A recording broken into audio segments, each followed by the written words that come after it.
OK. Bonjour tout le monde. Bonsoir.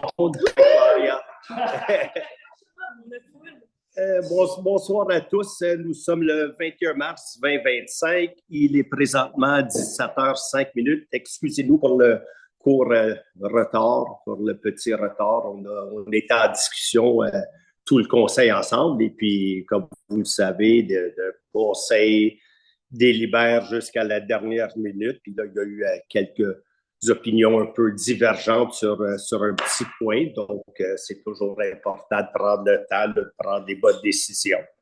Donc, ce soir, mon nom est Frank Papas. Je suis le maire de la ville d'Estérel. À mes côtés, j'ai la conseillère Deborah Marglees, la conseillère Anne-Marie Masson et la conseillère Marjorie Boyer, les conseillers Charles Coulson, qui est présent aussi, et Maître Alain Leclerc, la directrice générale Nadine Bonneau et Karel Morin, qui est notre greffière ce soir, mais directrice générale adjointe aussi.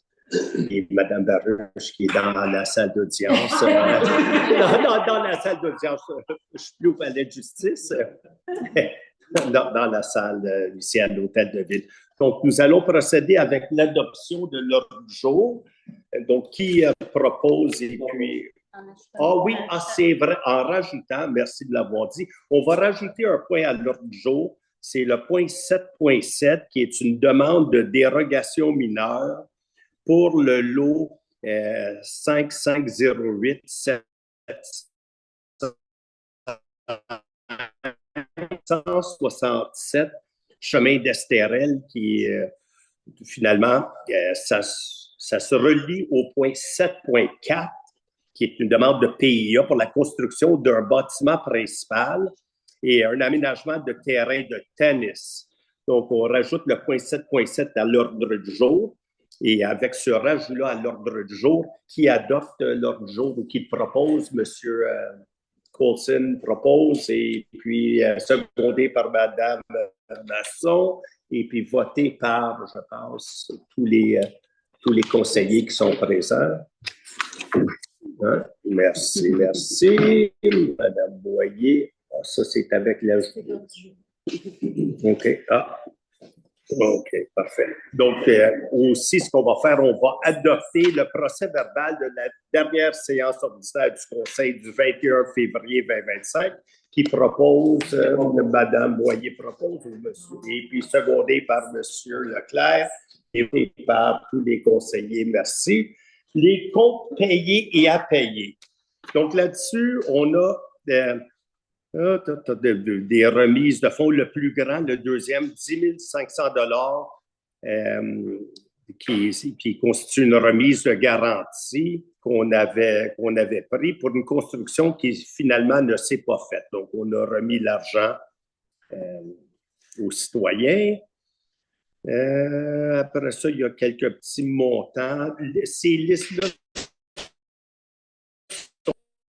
disponible à tout le monde. Donc, pour consultation, si vous avez des questions, vous pouvez les poser à la période de questions .5. Sinon, vous pouvez nous appeler, venir nous voir et puis tout est disponible. On a un montant de, vous allez voir, 8 623 et 13 cents. L'entretien Paul Ouimet Inc. Ça, c'est en relation avec les pistes de marche qu'on a fait sur les lacs. Donc, on avait fait, je ne sais pas si on appelle ça les pistes de marche, on avait essayé un projet pilote, tant sur le lac Masson que sur le lac du Nord, où on avait fait, avec l'aide de nos citoyens, entre autres, M. Christophe Haro, qui nous a prêté sa machine, presque au cost.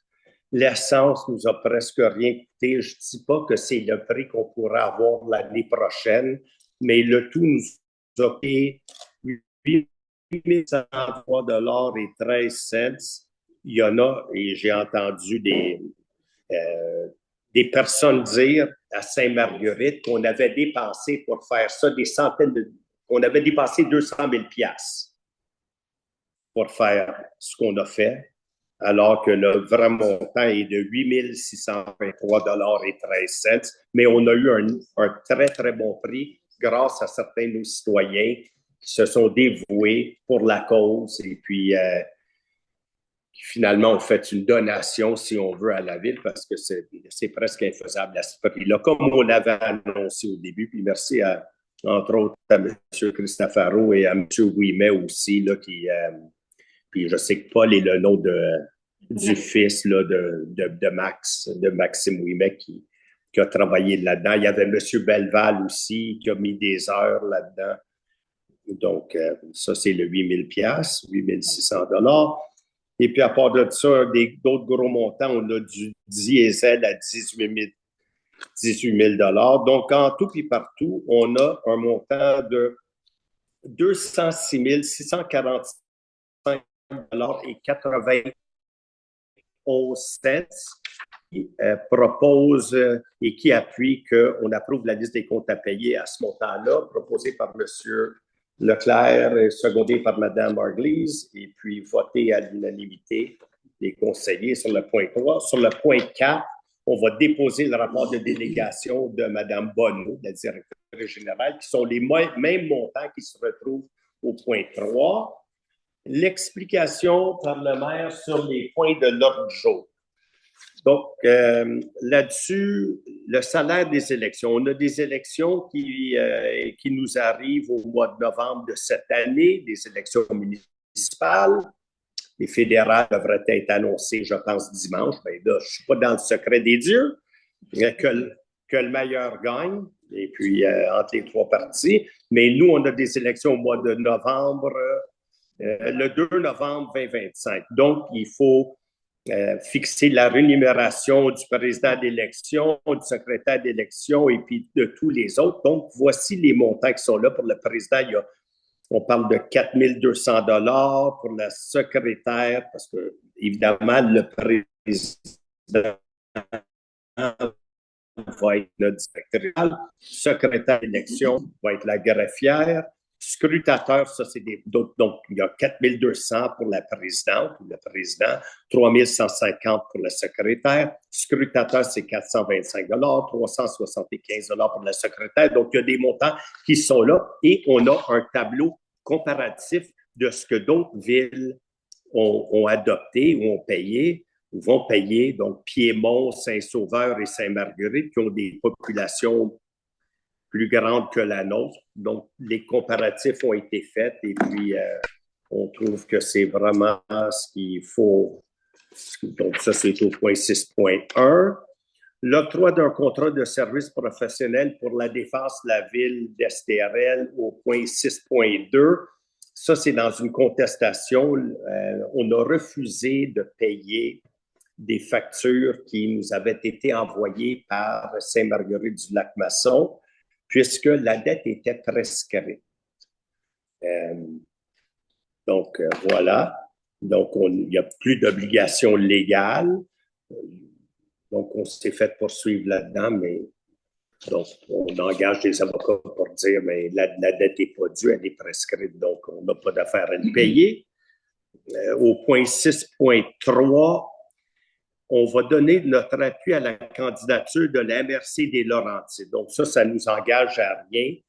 C'est dans un certain programme, la MRC des Laurentides de déposer sa candidature à titre de cité régionale en vue d'être le hôte de ce qu'on appelle le CIVIM à l'automne 2026. Le CIVIM, c'est un genre de sommet international d'innovation de villes médianes, donc des villes un petit peu plus petites. Et puis, ça regroupe le Québec, entre autres, et d'autres pays de la francophonie.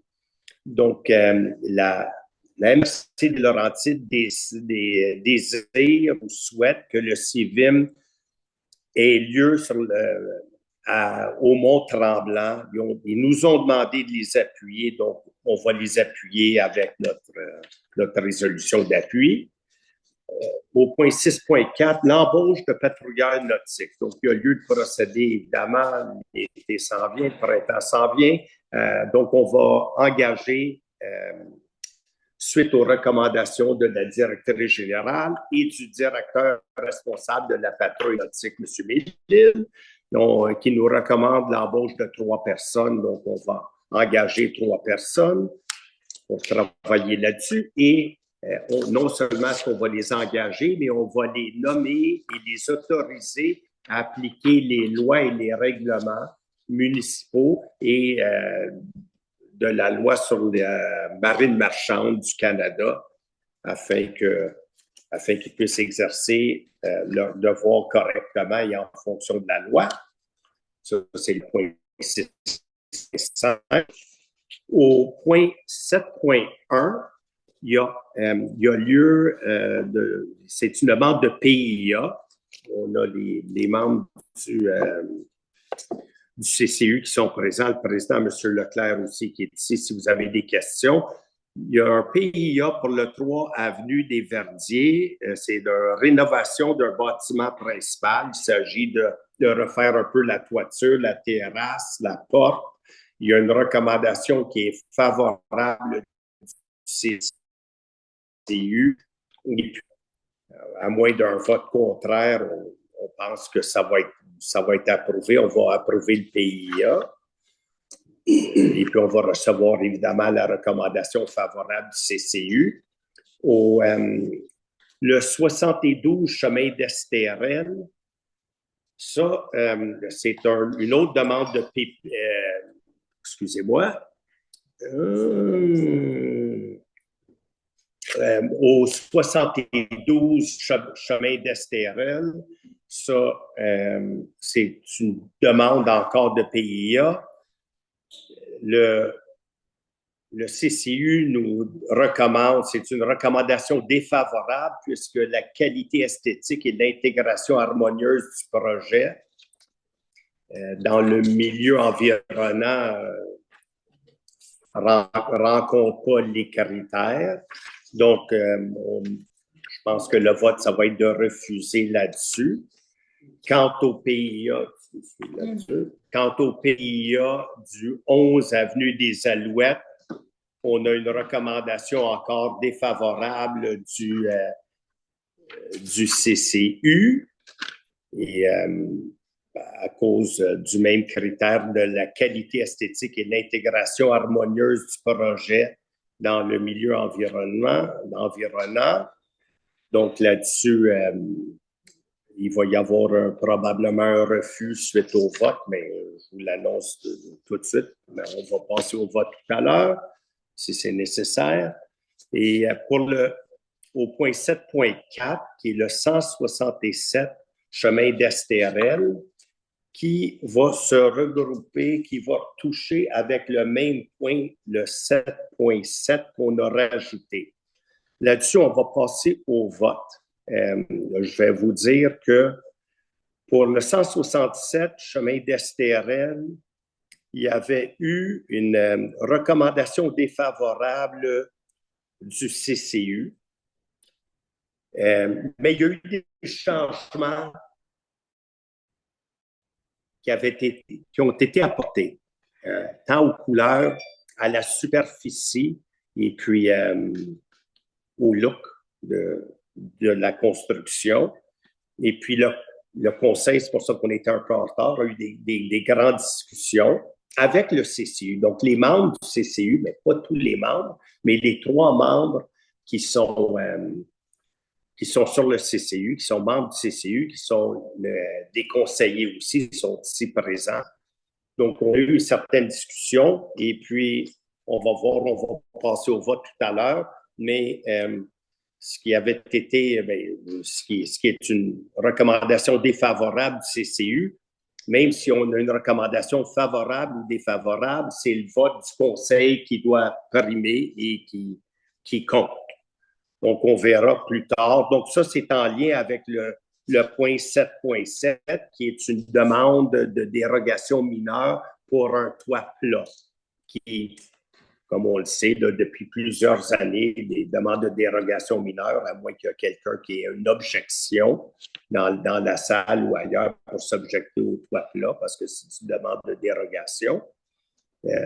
Donc, ça aussi, il va y avoir un vote là-dessus, comme sur le point 7.4.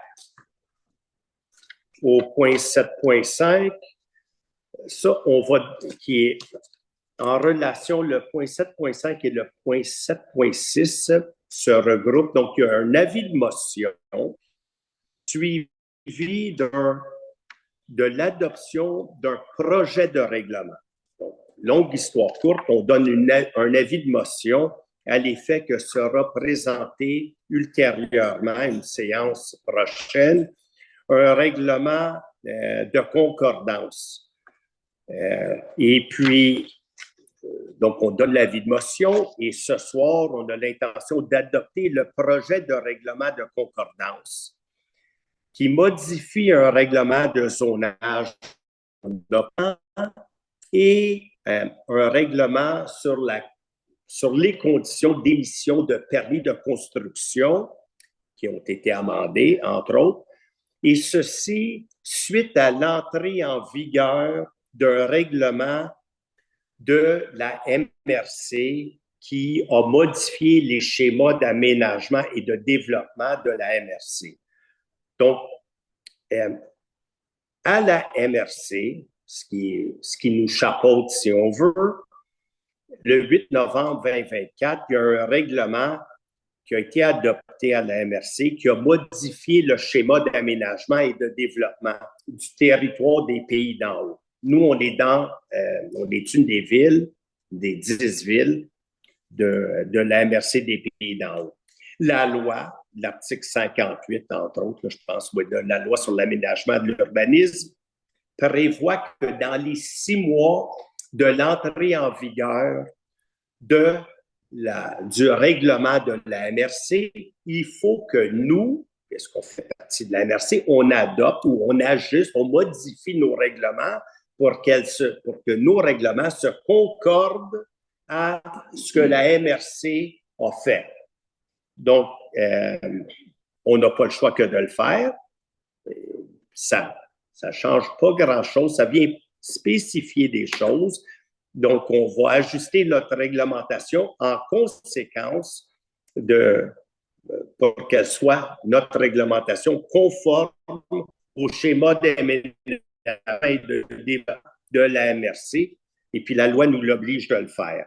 Donc, c'est un peu, est-ce qu'il faut que j'explique le reste, les pentes et puis tout le reste, si vous pensez... Juste, grossièrement, là, c'est qu'on va ajouter 2 définitions dans le règlement de zonage qui vont spécifier l'aire de construction sur laquelle la pente d'un terrain ne doit pas être de plus de 30 pour pouvoir avoir un permis de construction. Donc, ça, c'est on ajoute une aire autour du bâtiment principal. Puis, à part ça, on spécifie les grandeurs minimales des bâtiments accessoires qui doivent se trouver sur des pentes qui ne sont pas plus de 30 Mais grossièrement, l'idée générale du règlement ne change pas. C'est plus une modification de termes. OK, merci. Si vous avez des questions, j'ai... Oui. Oui, c'est ça. Vous pouvez appeler Karen, mais je peux vous l'expliquer aussi. Puis il y a des définitions qui changent, mais en gros, tout reste pas mal pareil, sauf que c'est un peu plus clair que celui d'avant. Ça, c'est le point 7.6 et le point 7.7, c'était celui dont je vous parlais, qui est la dérogation mineure qui se recoupait avec l'autre point. Et puis, finalement, il y a une demande d'aide financière dans le cadre du Fonds pour les transports actifs.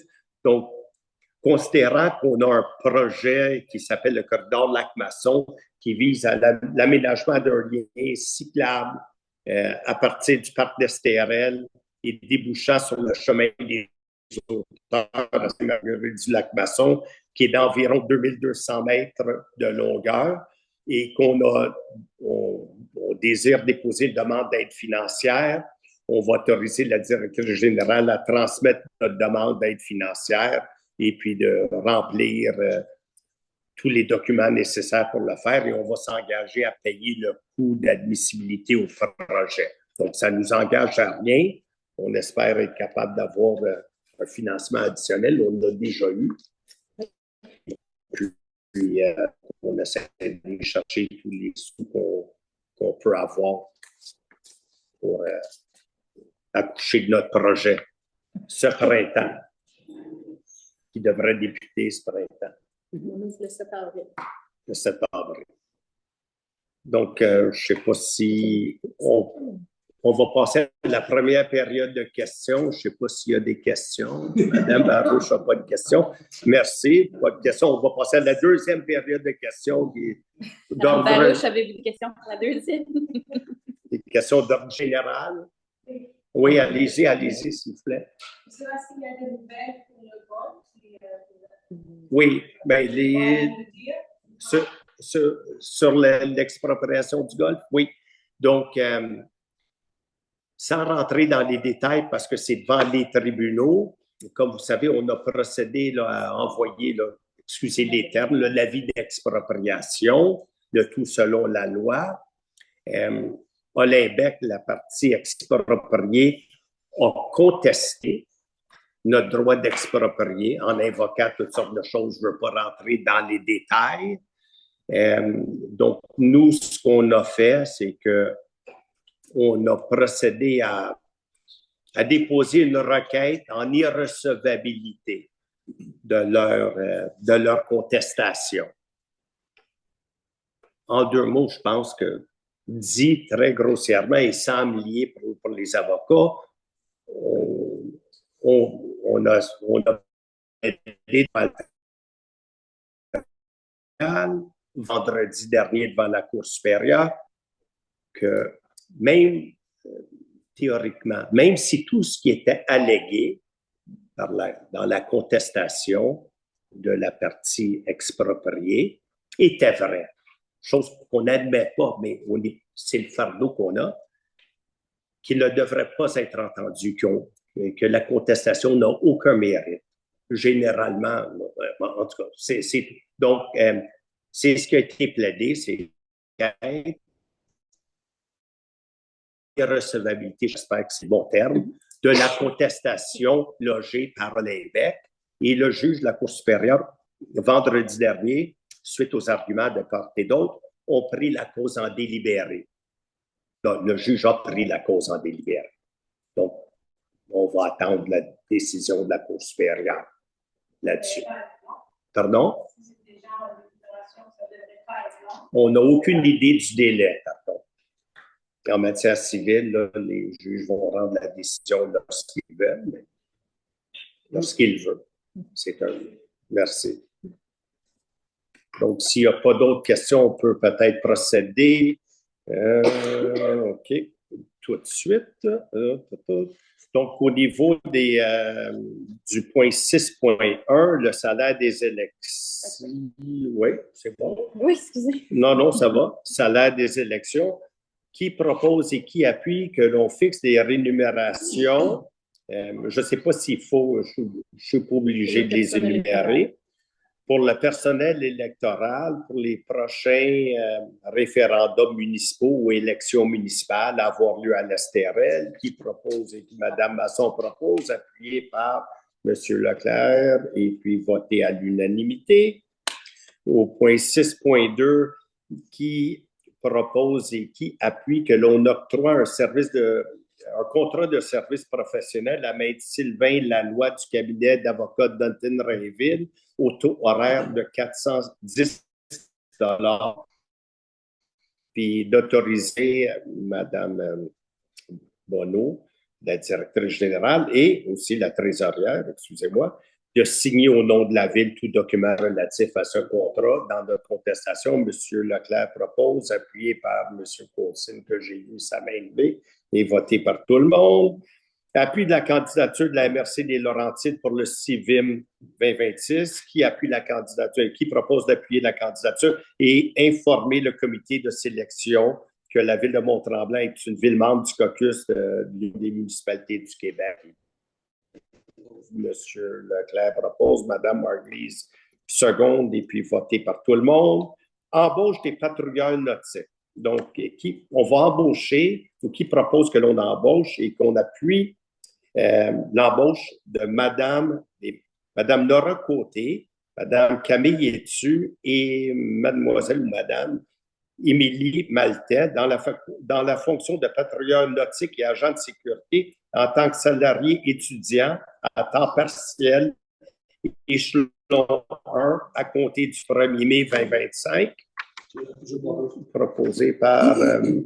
Leclerc, secondé par Mme Masson et puis voté par tout le monde. Et puis, on va aussi nommer Mme Côté, Mme Etu et Mme Maltais, ainsi que Alexandre Bellil, Jérémy Lacasse et William Leroux, pour les charger d'appliquer certains règlements découlant de la loi sur la marine marchande et certains règlements municipaux. Est-ce qu'il faut que je les nomme? Non? OK. Et puis, les autoriser aussi à transmettre au DPCP, au directeur des poursuites criminelles et pénales, une demande afin que les inspecteurs municipaux soient autorisés à délivrer des constats d'infraction et en même temps abroger toute résolution précédemment adoptée visant à nommer d'autres patrouilleurs ou des patrouilleurs nautiques à titre d'inspecteurs municipaux et chargés d'appliquer. Donc, on abroge les autres, on nomme des nouveaux et les autorise. Qui propose, M.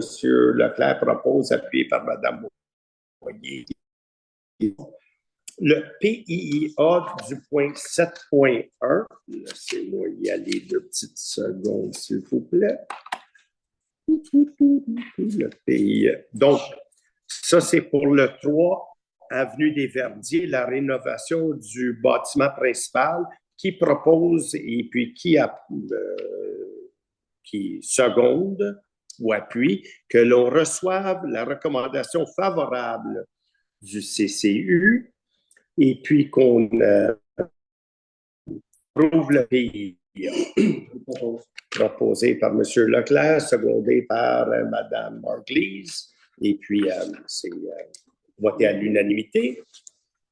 7.2, c'est le 72 chemin d'Estérel. Dans ce cas-ci, on a le refus. Donc, ça c'est pour le 72 chemin d'Estérel, qui propose et puis qui appuie que l'on reçoive la recommandation défavorable du CCU et puis de refuser le PPIA pour la raison que le critère qui fait défaut là-dedans, c'est que la qualité esthétique et l'intégration harmonieuse du projet dans le milieu environnement fait défaut. Donc, qui est proposé par M. Leclerc, appuyé par M. Paulson et voté à l'unanimité. Le 11, Avenue des Alouettes, donc qui propose et puis qui seconde que l'on reçoive la recommandation défavorable du CCU et de refuser le PIA pour la construction du bâtiment principal au même motif que j'ai mentionné plus tôt, soit que la qualité esthétique et l'intégration harmonieuse du projet dans le milieu environnant fait défaut. Proposé par Mme Boyer, secondé par M. Paulson et unanimité. Là, on a les points 7.4. Donnez-moi 2 secondes. 7.4 qui va se relier avec le 7.7. Vous me direz si je me trompe. OK. Donc, le point 7.4, ça concerne le 167 chemin d'Estérel, qui est le lot 5508775, qui est la construction d'un bâtiment principal et aménagement d'un terrain de tennis. Donc, là-dessus, comme j'ai dit plus tôt, on a le CCU nous a donné une recommandation défavorable. Et donc, je pense que avant de voter, est-ce que quelqu'un demande le vote? OK, donc le vote est demandé par M. Leclerc. Donc, est-ce que le conseil, is the council? Non, on vote pour le refus ou contre le refus. OK. Donc, OK. So are we voting to refuse the project or are we voting to accept the project? Donc, qui vote pour refus? Est-ce que, je ne sais pas, Madame la greffière, Oui, c'est ça. Je vais demander. Qui vote pour qu'on refuse le projet? Who's voting to refuse the project? Monsieur Leclerc vote pour le refus. Mademoiselle Leclerc, je vais l'écrire aussi. Mademoiselle Boyer. Qui vote pour qu'on accepte le projet? Qui vote pour qu'on accepte le projet. Donc, il y a M. Coulson, il y a Mme Margulies, il y a Mme Masson, et il y a moi-même. Je sais que je ne suis pas obligé de voter, mais je vais voter quand même. Puis c'est toujours... On a des discussions là-dedans. Des fois, et puis c'est pas toujours facile, mais il y a ce que ben c'est la démocratie, mais aussi il y a eu des changements qui ont été apportés. Fait que c'est ce que je veux mentionner. Moi, ce que je proposais, on ne devrait même pas en jaser. Dans l'antichambre, j'ai dit, ben, peut-être qu'on devrait prendre une semaine là, pour y jaser, mais tout le monde s'est assis, puis on a dit avec les changements apportés, c'est bien, puis on n'a pas besoin d'une semaine de plus, donc pourquoi est-ce qu'on rapporterait une semaine de plus? Donc, ben, voilà, donc donc, après les deux autres, on va pouvoir voter la dérogation. Oui, mais là, on a... Le vote est fait. Ça va être... le projet est accepté. Le projet est accepté? On n'a pas ça. OK, parfait. Vous l'avez bien noté, Madame la greffière? OK. Et puis là, on a l'avis de motion qu'on n'a pas besoin de voter sur l'avis de motion. Il y a quelqu'un qui a besoin de le donner. Une personne est l'avis de motion pour qu'on se concorde au règlement, au nouveau règlement de la MRC. Donc, c'est un avis de motion à l'effet qu'à une date ultérieure, il y aura l'adoption d'un règlement qu'on donne la motion. Y a-t-il quelqu'un qui, Mme Masson donne l'avis de motion et qui propose et qui appuie que l'on adopte le projet de règlement de concordance. C'est un projet de règlement de concordance. Là-dessus, il va y avoir une consultation publique. Donc, OK.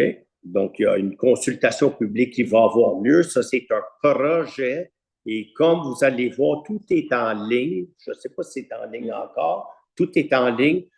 C'est qu'on se conforme. Il y a une concordance entre ce que la MRC a décidé de modifier au niveau du schéma d'aménagement et de développement de notre MRC. Et la loi prévoit qu'il faut que nos règlements concordent avec ce que la MRC dit.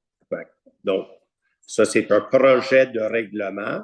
Tout est là. Donc, qui propose et puis qui appuie que l'on adopte le projet de règlement. Ça, c'est avant la consultation puis avant l'adoption finale. Pour pas que les gens s'énervent. Là, oh mon Dieu, on a plein le temps. Là, vous pouvez poser vos questions. Il va y avoir une consultation publique.